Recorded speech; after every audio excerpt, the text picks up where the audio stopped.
Welcome back to Madras designers. இப்போ வந்து அந்த அளவு எடுத்து அது கால்குலேஷன் போட்டோம்னா ஸோ அதுக்குள்ளே கட்டிங்ஸு மார்க்கிங் பண்ணி கட்டிங் பண்ண போகிறோம். ஓகேவா? ஓகே, எனக்கு தெரிஞ்ச அளவுக்கு இதில் உங்களுக்கு வீடியோவில் கிளியராக தெரியும்னு நினைக்கிறேன். கொஞ்சம்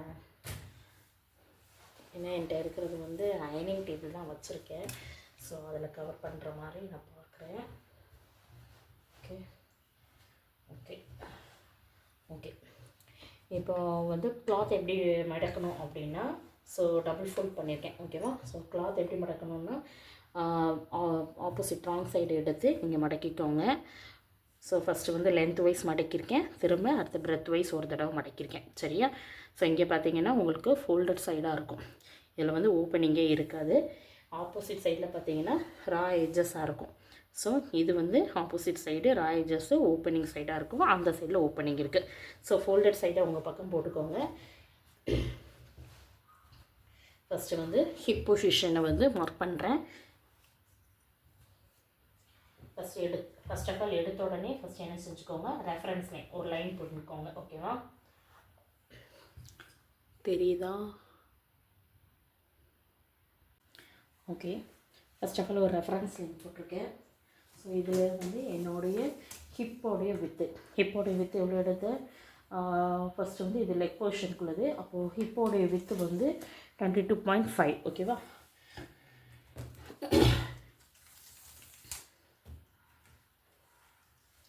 ஸோ 22.5 நான் இதில் மார்க் பண்ணுறேன். ஓகேவா? ஸோ எனக்கு கரெக்டாக இருக்குது. ஸோ இது வரைக்கும் எனக்கு 22.5 வந்திருக்கு. ஓகேவா? ஸோ டோட்டல் மேனுவல் வித்து அப்படியே எடுத்திருக்கேன். நெக்ஸ்ட்டு அதுக்கப்புறம் என்ன பண்ணணும்னா உங்களுடைய டோட்டல் ஹைட்டு வந்து எனக்கு வந்து லெக் போர்ஷனோடைய டோட்டல் ஹைட் வந்து 26. ஸோ இந்த ரெஃபரன்ஸ் லைன்லேருந்து நான் 26 மார்க் பண்ணுறேன்.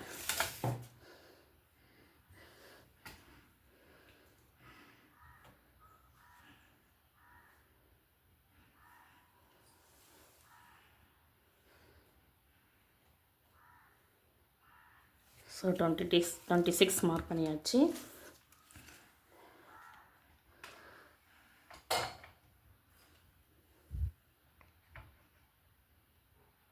ஸோ இந்த மார்க் பண்ணியிருக்கேன் 26.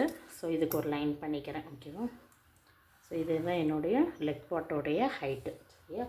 ஸோ இந்த இடத்துல என்ன மார்க் பண்ணணும் அப்படின்னா உங்களுடைய காலோடைய சுற்றளவு, அதாவது ஆங்கிள் லென்த், அந்த கொலுசு பகுதியில் ஒரு அளவு எடுத்தோம்னா ஸோ அதனுடைய அளவு. ஸோ 6.75. ஸோ 6.75 நான் இங்கே மார்க் பண்ணியிருக்கேன். ஓகேவா? அதுக்கப்புறம்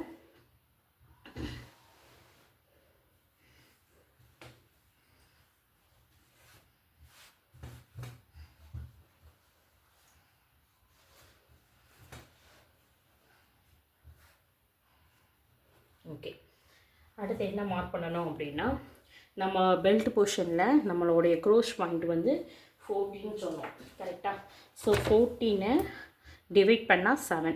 ஸோ மேலே வந்து 7 பேருக்கு, கீழே லெக் பார்ட்டில் 7 வரும். ஸோ மேலே இந்த ரெஃபரன்ஸ் லைன்லேருந்து நான் 7க்கு இங்கே மார்க் பண்ணுறேன். ஓகேவா? லெக் பார்ட்லேருந்து 7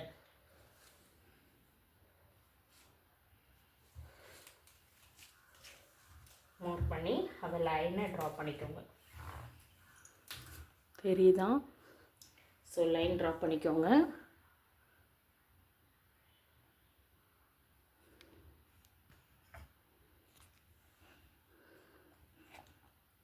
ஓகேவா? ஸோ இதான் நான் லைன் ட்ரா பண்ணியிருக்கேன்.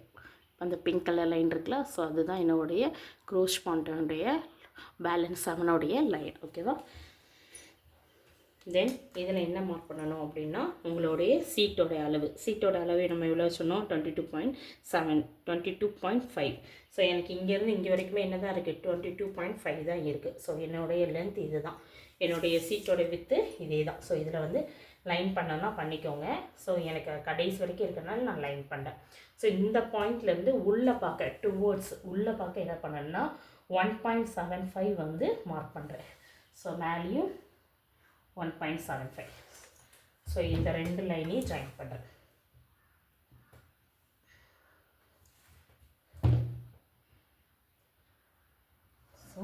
இந்த 2 லைனையும் நான் ஜாயின் பண்ணிட்டேன். சரியா? ஸோ இந்த இடத்துல என்ன செய்யணும், இந்த கர்வ் மாதிரி பண்ணணும். ஓகேவா? ஸோ ஏன் அந்த கர்வ் பண்ணுறோன்னா, நம்ம பேண்ட்டோடைய 2 கால் பகுதியில் பார்த்திங்கன்னா நடுவில் ஒரு ஜாயினிங் வரும்ல, ஸோ அந்த ஜாயினிங் தான் இந்த பாயிண்ட்டு. ஸோ கையால் சும்மா போடனா போட்டுக்கலாம், சுள்ள ஆன் கர்வ் ஸ்கேல் வச்சு கூட இப்படி நீங்கள் பாயிண்ட் ரொம்ப யூவாக போடணுன்ட்டுலாம் கிடையாது, சும்மா ஒரு ஜஸ்ட் பாயிண்ட்டு. ஓகேவா? ஸோ இதுதான் நம்மளுடைய பாயிண்ட்டு. ஸோ இதுக்கப்புறம் என்ன பண்ணணும் அப்படின்னா, இங்கே வந்து ஆங்கிள் இது மார்க் பண்ணியிருக்கோம்ல, ஸோ இந்த பாயிண்ட்டையும் இங்கே மார்க் பண்ணியிருக்கேன், இந்த ஆங்கிள் பாயிண்ட்டையும் ஜாயின் பண்ணணும். அவ்வளோதான்.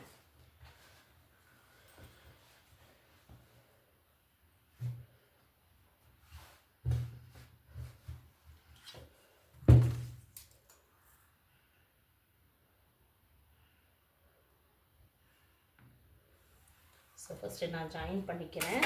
அதுக்கப்புறம் என்ன பண்ண போகிறேன்னா, இங்கே எனக்கு கொஞ்சம் கர்வாக வரணும், அதனால் நான் கர்வ்னஸ் கொடுத்துக்கிறேன். இங்கே மேலே கர்வ் வர வேண்டாம், எனக்கு கீழ்ப்பகுதியில் காலோடைய கீழ்ப்பகுதியில் மட்டும் எனக்கு கர்வ் இருந்தால் போதும்.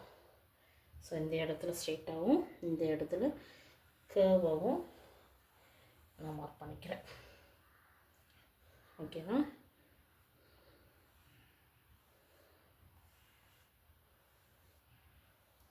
ஸோ இந்த கர்வ்னஸ் கொடுக்குறேன். அப்போ தான் என்னுடைய கால் பகுதியில் கொஞ்சம் ஒடுக்குனாப்பில் கேள்டுவேன். இல்லை உங்களுக்கு இப்படி வேணும்னா இந்த இடத்துல கூட நீங்கள் ஸ்ட்ரெயிட்டாக கொண்டு வந்து இப்படி கூட நீங்கள் கர்வ் பண்ணிக்கலாம். ஓகேவா? ஸோ இந்த இடத்துல கர்வ் கொடுத்துடாதீங்க, ஏன்னா இது உங்களுடைய சீட்டோட அளவு. அப்புறம் வந்து நீங்கள் உட்காந்து எந்திக்கும் போச்சில் கொஞ்சம் கஷ்டமாக ஃபீல் ஆகும். ஓகேவா? ஸோ இது இவ்வளோ தான். இதோட நம்ம வந்து என்ன செய்ய போகிறோம்னா, கட்டிங்க்கு இது பண்ணியாச்சு. இது ஒரிஜினல் ஆக்சுவல் இது நம்ம வந்து மார்க் பண்ணியிருக்கோம். நம்ம வந்து இதோட என்ன செய்யணும்னா, இப்போ கீழே வந்து தையலுக்கு இடம் வரும். ஓகேவா? கீழே வந்து நான் என்ன செய்ய போகிறேன்னா, கேன்வாஷ் வச்சு கீழே திருப்ப போகிறேன். ஸோ 1 இன்ச் கேன்வாஷு, ஸோ 1.5 இன்ச்சு நான் வந்து என்ன செய்கிறேன், கீழே எக்ஸ்ட்ரா தையலுக்கு கொடுக்கேன். 1 இன்ச் கேன்வாஷில் வந்துடும். ஸோ மடக்கி கீழே அடித்து பின்னாடி திருப்புறதுக்கு 1.5 இன்ச் எக்ஸ்ட்ரா. ஸோ 1.5 இன்ச் வந்து தையலுக்காக நான் கொடுக்குறேன். ஓகேவா? ஸோ இந்த சைடில் கொடுக்கணுமா அப்படின்னா வேணால் கொடுத்துக்கோங்க. நான் இதில் வந்து 1/2 இன்ச்சு தையலுக்கு நான் கொடுக்குறேன்.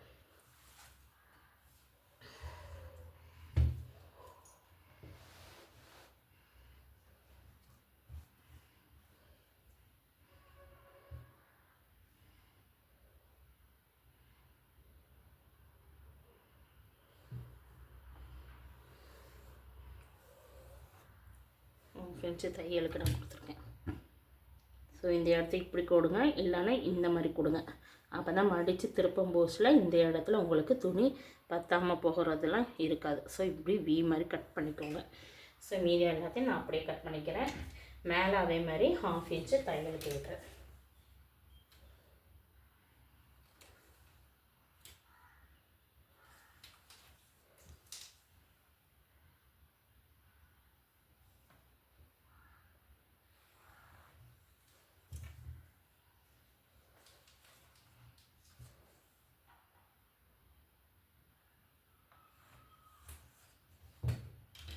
ஸோ அவ்வளோதான். இப்போ நல்லா தெரியுதா உங்களுக்கு? பேக் பார்ட்டு காலோடைய பார்ட் தெரியுதா? ஸோ இது ஒன்று காலோடைய இது வந்துடும். இந்த இடத்துல நம்ம ரஃபிள்ஸ் மாதிரி, இந்த இடத்துல மட்டும் ரஃபிள்ஸ் மாதிரி பிடிச்சி நம்மளுடைய ஹிப் சைஸ்க்கு ஏற்ற மாதிரி பண்ணுவோம். ஓகேவா? ஸோ இதை நான் ஃபஸ்ட்டு கட் பண்ணி எடுத்துக்கிறேன். அதுக்கப்புறம் பெல்ட் போர்ஷன் வந்து மார்க் பண்ணுறேன். ஸோ கட் பண்ணுறேன்.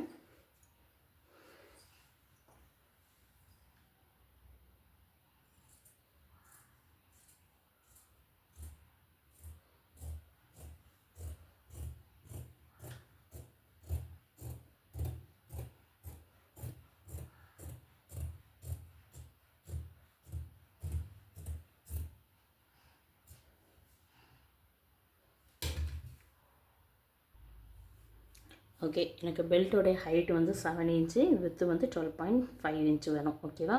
இதோட மேலே வந்து எனக்கு கயிறு இல்லாட்டி எலாஸ்டிக் கொடுக்குறதுக்கு 1.5 எனக்கு வேணும். ஓகேவா?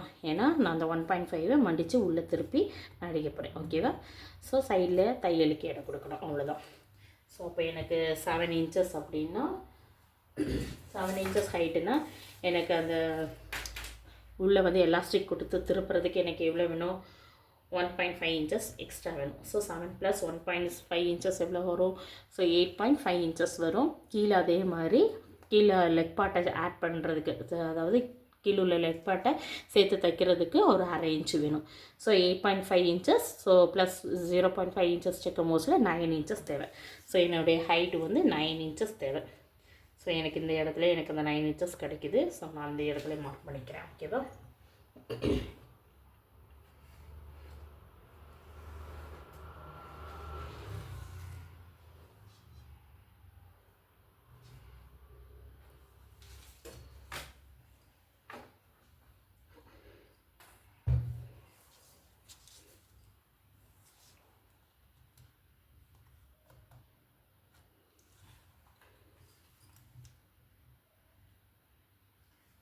ஸோ இதுதான் என்னுடைய 9 inches.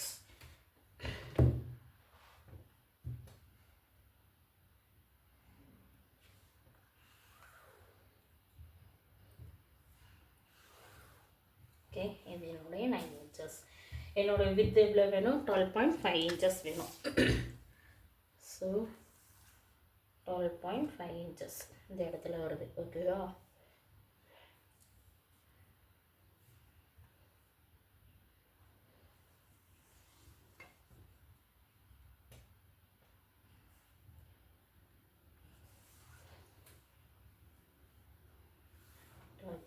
inches. இந்த 12.5 inchஸோட சேர்த்து என்ன தையலுக்கு என்ன செய்யணும்? ஆட் பண்ணணும். ஸோ இங்கே ஒரு 1/2 inch, இங்கே ஒரு 1/2 inch. ஸோ இங்கே நான் 1 inch கொடுத்துக்கிறேன். எதுக்காக அப்படின்னா நடுவில் ஜாயின் அடிக்கும் போஸ்டில் நமக்கு என்ன தேவை? அந்த இதை மடித்து தைக்க தேவை. சரியா? ஸோ ஹால்டர் ஸ்டிச் அந்த மாதிரி நான் யூஸ் பண்ண போகிறேன். ஸோ இந்த சைடில் நான் 1/2 inch கொடுத்துக்கிறேன். நான் அந்த பக்கம் மட்டும் 1 inch கொடுத்துருக்கேன். ஓகேவா?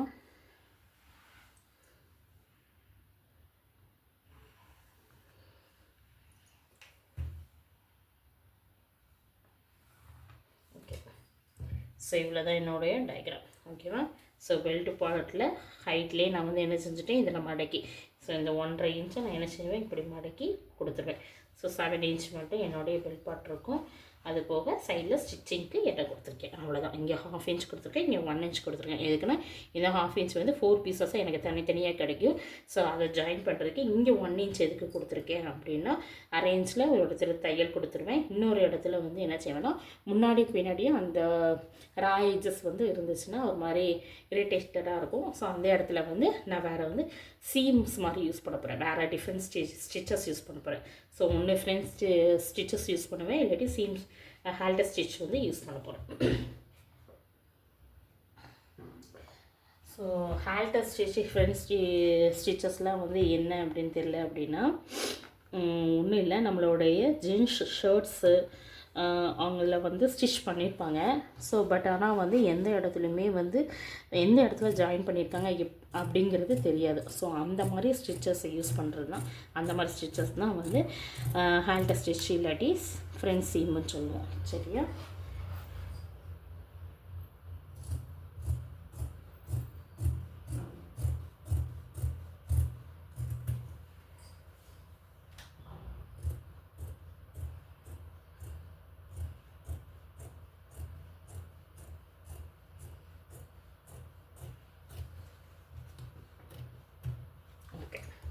ஸோ இது என்னுடைய பெல்ட் பார்ட்டு பார்த்திங்கன்னா 4 பீசஸாக வந்திருக்கும். ஸோ இதில் 1/2 inch, இதில் 1/2 inch ஸ்டிச் பண்ணிடுவேன். ஸோ இந்த இடத்துல வரும்போதில் அந்த ஹால்டர் ஸ்டிச் அந்த மாதிரி யூஸ் பண்ணுறேன். ஓகேவா? யூஸ் பண்ணி ஜாயின் பண்ண போகிறேன். ஸோ இது வந்து மேலே கயிறுக்கு கொடுக்குறதுக்கு சேர்த்தே தான் நான் கொடுத்துருக்கேன். தனியாக அந்த பெல்ட் பார்ட்டுக்கு வந்து தனியாக அந்த எலாஸ்டிக்கு வந்து தனியாக எனக்கு கொடுக்கல, தனியாக ஒரு பெல்ட்டிங் கொடுக்காம இதோடய சேர்த்து கட் பண்ணியிருக்கேன். ஸோ இந்த அளவுக்கு வந்து பெல்ட்டுக்கு உள்ளே போயிடும். ஸோ மீதி 7 inches இருக்கும். ஓகேவா? இது வந்து பெல்ட் பார்ட்டு, இது வந்து என்னுடைய லெக் பார்ட்டு. ஓகேவா? Okay, thank you. இதோடைய ஸ்டிச்சிங் வீடியோஸ் வந்து அப்கமிங் வீடியோஸில் வரும். ஓகேவா? ஸோ பாருங்கள், பார்த்து இதே மாதிரி நீங்களும் ஸ்டிச் பண்ணிவிட்டு எப்படி உங்களுக்கு வந்துச்சு, எந்த இதில் உங்களுக்கு மிஸ்டேக்ஸ் வந்துச்சு, எந்த இது டவுட் அப்படிங்கிறதையும் எனக்கு கமெண்ட்டில் சொல்லுங்கள். தேங்க்யூ.